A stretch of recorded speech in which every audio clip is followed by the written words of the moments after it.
We doing this right now, bro. What's good, y'all? Eternal here, and we are about to watch horror games based on true events. We about to watch this by Morbid for fun. We about to get into it right now. You know what I'm saying? So let's get to it. No face cam, by the way, today. I'm just gonna be reacting to this. Make sure y'all subscribe, like, and hit that comment. I don't know what I'm saying, bro. Just go in the comment section and say something for me, man. That's what I'm gonna say. Played horror games. We have jumped from jump scares and logged off because we couldn't handle the scares. But if this happens to you in real life, you can't pause, you can't log off, and especially once it catches you, you can't restart. It's true. Today, I'll be talking about horror games based on true events. Bro, I played Granny too. Sorry for pausing. I don't care. I don't care. I'm gonna pause in this because I played a few of these games. I ain't gonna lie. I played a few of these games. Like Granny, come on, man. I beat her already.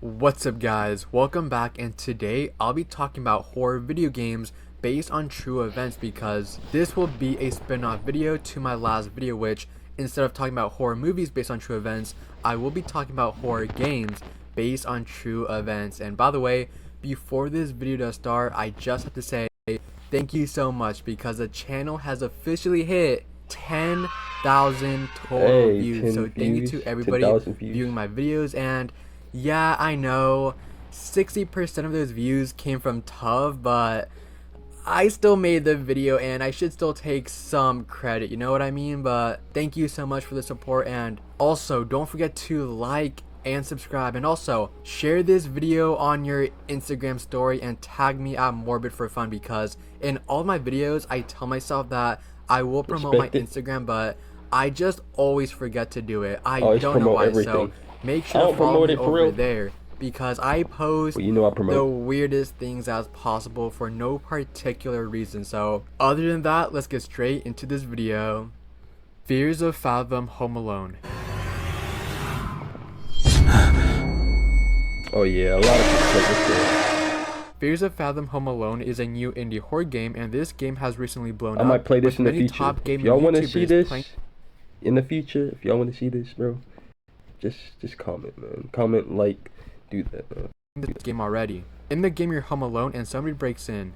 If the intruder finds you, he would kill you. This video game is claimed to be based on a true story, but while researching it, I couldn't really find anything on this. When you search up, is Fears of Fathom Home Alone a true story, it will just tell you that it is an episodic psychological horror game and it features multiple stories for the player to experience. What sets Fears of Fathom apart is the fact that its episodes are based on real life stories. Even when I dig some more research, I still couldn't find any specific stories that the game is based on. So my conclusion is that the game is just based on home invasions in general, a crime that does happen in real life. So this game is not inspired by a particular story. It is just based on the fact that stuff like this does happen in real life. So it is kind of lame that there's no real story behind the making of this game. So yeah, this game isn't technically based on specific stories. It is based on home invasions in general, like I said. So stuff like this does happen in real life, and it is pretty realistic. So I wouldn't be too surprised if it was based on a true event or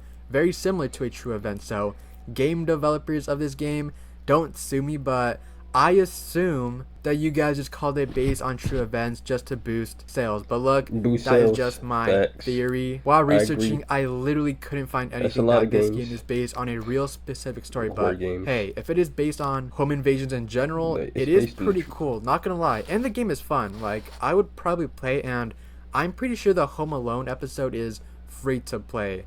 Could be wrong, but if you guys have not yet played it, I recommend it because it does look like a pretty cool game. Chernobyllite. I'm gonna play that in the future. Just hit that like button, y'all. What the heck? Set in a hyper-realistic 3D scanned wasteland of like Chernobyl's explosions. This looked like a PS2 type of game. PS2, PS3 type of game. I remember having the PS3 playing all types of games like Resistance and all of that. Those games are cool, but this looked like a PS2, PS3 type of game. You'll take on the role of Igor, a physicist and ex-employee of the Chernobyl's power plant. Returning to Pripyat to investigate the mysterious disappearance of his fiancée, 30 years prior, the wasteland was caused by a nuclear botched power plant explosion that made the wasteland. Trying to find your fiance, you have to fight a boss called the Black Stalker, and this game does seem pretty fun, and this game is actually based on the Chernobyl power plant explosion. Chernobyl is located in Ukraine, and before evacuation, it used to be the home of 14,000 people. Chernobyl was the first place in Ukraine to ever have nuclear power plants, but on April 26, 1986, Reactor 4 exploded and is now a ghost town where around 600 people still live there.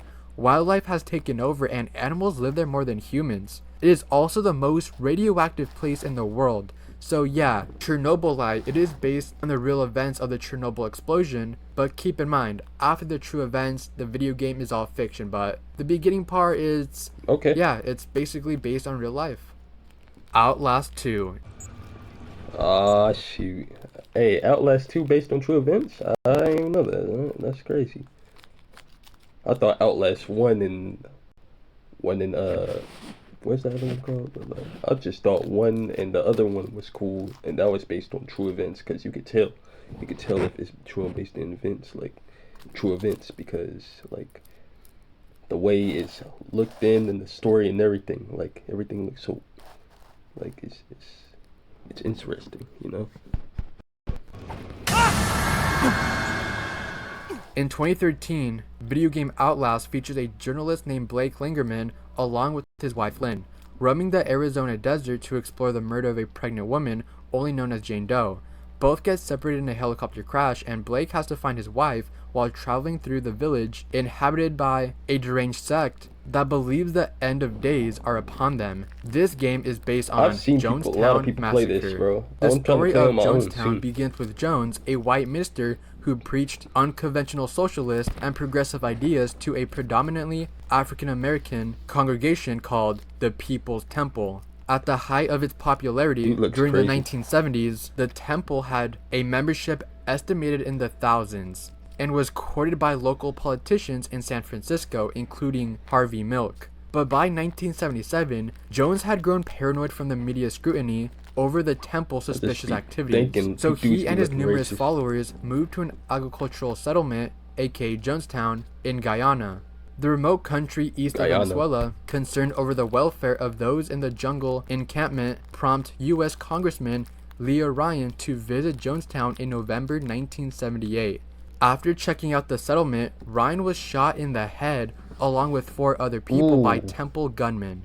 Following those murders, Jones commanded his followers to drink cyanide-laced punch, starting with the children first. In all, there was over 900 people who died in Jonestown, including Jim Jones, who was found dead with a gunshot wound to his head. There is speculation that he may have taken his own life, or that his nurse Annie fatally shot him before she killed herself in the same manner. And before the 9/11 attack, this was considered the largest number of American civilian casualties in a single non-natural event. That's crazy. This was reported by Press 8 to Join. Philip Morin, the co-founder of Red Barrel Games, and the people behind Outlast 2 had an interview with Indie Games Level Up in which they discussed story inspiration of the game. Morin stated in that interview that one of the main inspirations for Outlast 2 was a lot of research into the Jonestown Massacre, which he said has been dubbed to be the biggest mass suicide ever recorded in history.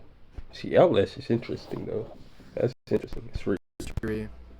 Silent Hill 2. Interesting. I haven't played this game either. Silent Hill is crazy though. Silent Hill 2 is about James, a man who is searching the demonic town Silent Hill for his dead wife Mary. He is doing this because he received a letter from Mary telling him she's waiting for him in Silent Hill. But as you play, you encounter James' demons, and you must discover the true reason why he came to Silent Hill. The town of Silent Hill, West Virginia, is actually based on Centralia, Pennsylvania.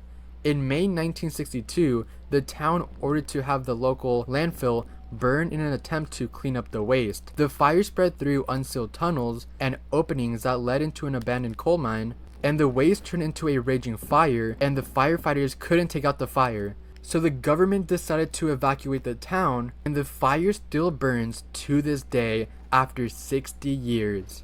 If you breathe that air, you could potentially die because you are literally Ugh, breathing in waste. And in 2002, the that's nasty. town's zip code was suspended by the United States Postal Service, and all roads leading into Dang. Centralia have since been barricaded. Silent Hill does follow this history Yeah, I to the haven't played exact Silent Hill. detail, but instead I of being wouldn't plagued truly by a understand. cult, witches, and But god dang. multi-dimensional monsters, Centralia has been abandoned because the waste was lit on fire and the fire is still burning after 60 years.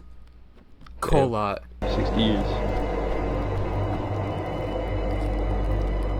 What the heck is that? This game is actually very similar to the real events. this Since when game you looks first start the strange. game, you actually get the real story as the intro. Kola is an indie survival horror game developed by Polish developers IMGN.pro, in which the player controls the protagonist who is tracing the steps of a group of 9 Russian college students who went missing in February 1959 on Kola. Igor led a journey to reach the peak of Otorin, a mountain in the northern Urals of Soviet Russia. The young man brought a team of 8 experienced hikers, many from the Ural Polytechnical Institute, along with them for the adventure. Before he left, Igor had told his sport club members that he and his team would send a telegram as soon as they returned. But the telegram was never sent, and none of the hikers of the so-called Igor Pass incident were ever seen alive again. The Soviet government closed the case quickly and offered the only thin explanation, saying that the hikers died due to hypothermia because they were inexperienced and that maybe something like an avalanche was at fault. But with that explanation clearing up almost none of the lingering questions, amateur sleuths have been puzzling over the mystery of the Igor Pass incident for the last 60 years. And while Russia government did reopen the case in 2019, we still don't know exactly what happened on that snowy mountainside all those years ago. When their bodies were found in the coming weeks, their strange and gruesome injuries left investigators baffled and repulsed. Bro, this is a strange world that we live in, of course, you know? Some were missing eyes, another was missing her tongue, and many were struck by a force comparable to that of a speeding car, but nobody could make sense of it. The Texas Chainsaw Massacre Atari 2600. There's definitely costs. Hey, these old games were cool back then, though. But I wasn't born back then, but I heard about these games, bro. And I played some. I ain't gonna lie. Look, I'm a 2000s baby, but I played some of these games, bro. And they all fire. I don't care. I like the game. I haven't played this game though.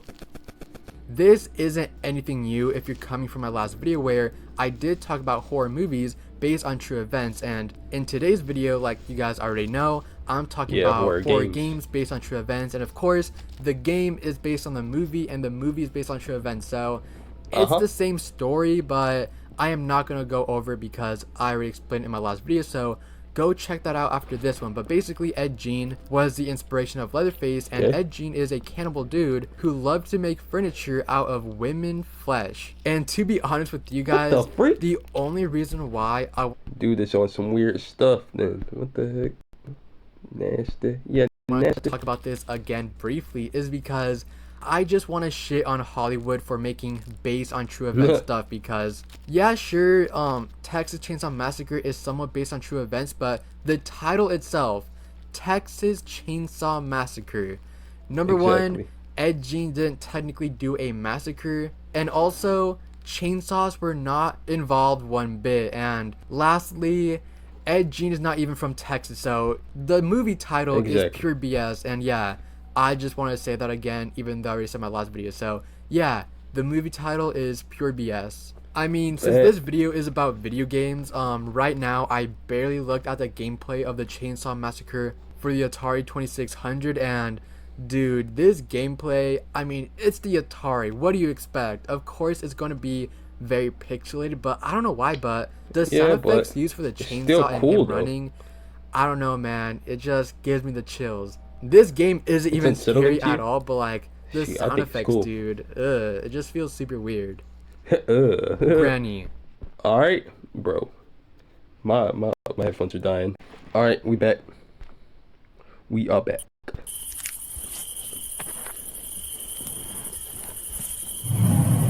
Oh my god. Now this is the only game that gives me chills. Period. This is the only game that gives me chills, bro. Only game. This is the only game, one of the only games actually, because a few games give me the chills, but this is one of them that gives me the chills. Not nostalgia, really, but yeah, it's terrifying. Okay, so before this part of the video does start, I do want to mention that the Granny video game may not actually be based on true events. After recording, I decided to Okay. look back at my research, and the sources used aren't So you clickbaited me. Okay. So you're a liar. Okay. W check. You know how too people credible. The only clickbait. reason why this still made it in the video is because the story Okay. is still very interesting and real. I just want you True. guys to be aware that this may Okay. not be based on true events, but if it is true, then Okay. My mistake then. My mistake. So the story is true, the events are not true. Okay. that's cool, I guess. AKA Moist Critical's favorite Okay. video game to Huh. speedrun. Please react to my videos, Moist Critical. Granny video game features an unnamed Most likely protagonist won't. trapped in a house needing to solve puzzles while avoiding the granny antagonist to get out of the house in a time period of only 5 to 6 days. This game is somewhat based on the Granny Ripper, an old Russian lady who murdered 13 people. A What the frick? antagonist to get out of the house in a time period of only 5 to 6 days. This game is somewhat based on the Granny Ripper, an old Look at this old lady, y'all. She looking mad creepy. Mad ugly too. I'm not gonna lie. I respect old ladies, but nah, she evil. She evil. She look evil. She evil. She ugly. Yeah. Get your ass out my face, man. Get your ass out my Russian lady who murdered 13 you people. scared me, man. You A scared family me. You discovered a scared me. trash bag Scared with me. somebody's dismembered torso in their apartment complex. Checking the security cameras, you do see Tamara Samsonova, aka the Granny Ripper, dragging a trash bag That's her? Uh-uh. with the torso. You can also see her with a pot, and it is claimed that inside the pot is the victim's head I and knew it. lungs. You would never Human think that a remains. grandma can ever do these kind of stuff. Well, it gets worse. When investigators entered her place, they saw a large knife covered in blood in the kitchen. Damn. Also, blood was splattered all over the bathroom as well. And police also found her diary, which inside is astrology and even black magic. In the diary, the Granny Ripper would write descriptive murders that she has black committed magic. dating back 20 years ago. One entry even described her most recent murder, which she was caught for, which was cutting her neighbor's body into pieces while putting them into plastic bags. It is Bro, who can do that though? If you can do that, you are a sociopath and a psychopath. Facts. You crazy. also assumed that she was a cannibal, considering she would talk about cannibalism in her diary. When she was arrested, she was openly willing Yeah. to confess to She all the cannibal crimes too? that she did in the past, and she is now locked up in prison, and she will also die in prison. Ha! Five Nights at Freddy's. Got him. Okay, I played this. Didn't beat it, but I will. So this one isn't as disturbing, Yeah, and now no, this is not based on Memories. the Aurora shooting, because when I was on TikTok trying to find some video ideas, I did stumble upon a few videos claiming that Five Nights at Freddy's is inspired by the Aurora shooting that did happen at Chuck E. Cheese, which, by the way, Okay. the only reason why I wanted to add this part into the video is because I just want to debunk it. But looking more into it, Five Nights at Freddy's is kinda based on Chuck E. Cheese, but not the way you'd expect. The reason why people think that Okay. the shooting can be the inspiration of Five Nights at Freddy's is because the victim's body count matches the same body count as the animatronics. Five people, five Dang. animatronics. And also, MatPat, the game theorist, did talk about this in his first ever Five Nights at Freddy's video, which is meant Of to be course. a theory, not a fact. And also, A there is a game lot of theory. parallels to Chuck E. Cheese and Five Nights at Freddy's because the both mascots have the first letter as their first and last name. The animatronics on stage do look very similar. Chica looks like Helen, and Freddy has the same hat and bow tie as Chucky. Ooh. And some of the other animatronics from the game Of does look course. like the animatronics from Nah, this is the theory I used to look back when I was a kid. I was like, maybe Chuck E. Cheese is like a version of Five Nights at Freddy's. You know, like they shut Five Nights at Freddy's down and then they made Chuck E. Cheese. Or since Chuck E. Cheese been around for a long time, They made Five Nights at Freddy's, and then they remade Chuck E. Cheese. That's strange. Nuh-uh. That's strange. Showbiz Pizza, which was later bought out from CEC, which it is the Chuck E. Cheese company. So is Five Nights at Freddy's really based on the Chuck E. Cheese Aurora shooting? Absolutely not, but I will admit, it is a pretty huge coincidence. But I also wouldn't be too surprised if Scott did get some inspiration from the real Chuck E. Cheese restaurant itself, because if you're gonna make a game that is Five Nights at Freddy's, what other place has that in real life that you can take inspiration from? Chuck E. Cheese is like the only place in the US at least that has animatronics, sells pizza, and has a lot of games. So I wouldn't be too surprised if Scott did get some similarities from the actual Chuck E. Cheese restaurant, but hey, that is not a fact, it's just my little theory. But in case you're wondering the real inspiration for Five Nights at Freddy's, well, Scott Cawthon, the creator of FNAF, did have this like very old game that was criticized, saying that the characters in the game were very creepy, like animatronic like. So yeah, basically Scott got that criticism and turned it into Five Nights at Freddy's. But other than the scary part of Five Nights at Freddy's, it's basically the same thing as Chuck E. Cheese. So Scott himself did not say that he took some inspiration from the real Chuck E. Cheese restaurant, but you know what, the parallels, those cannot be coincidences in my opinion. But what do you guys think? And that is the end of horror games based on true events. And hopefully you guys did enjoy this video, because this... Alright, man. I'm about to end it off here then. But, yeah, that was strange, bro. The last one, Granny and Outlast, I kind of believe those, you know? I kind of believe those. Like, that's crazy. And I wasn't wrong about that theory at the end, you know, about Five Nights at Freddy's. I wasn't wrong, bro. That's true. It's a theory, but it might be true, you know? I ain't gonna lie. You can't unbelieve it until you see. But we haven't really seen it, so I ain't gonna say it's true, not gonna lie. But still, you know, you never know. But anyway, hope y'all enjoyed this. Make sure y'all subscribe. You know, subscribe to my channel, man. Subscribe to my channel. That's all I gotta say for now, bro. Socials in description. And I love y'all. Appreciate y'all. I'm out.